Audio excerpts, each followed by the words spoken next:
มาไว้ล่ะเอ้ยงานนี่กระจากว่าสิย่านนี่ยังเนี่ยหาย้ายกำลังจมให้กล้วยค่ะพี่น้องค่ะใส่ป่าพ่อใหญ่สงใส่ป่ารู้แล้วน่ะมันไปฮอดว่าสงใส่ป่าข่อยเด้สิว่าอีกล่ะ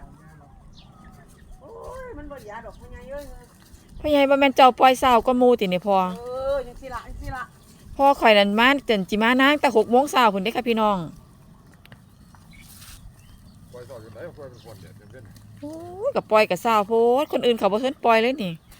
พ่อข่อยปล่อยกล้วยก่อนชาวบ้านชาวเมืองเขาพี่น้องค่ะ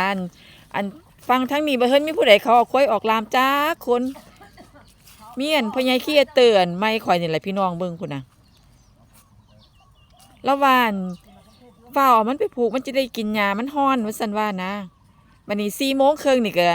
ส่วนนั่นย้ายไปเอาอันมาเข้าห่มได้พี่น้องบัดนี้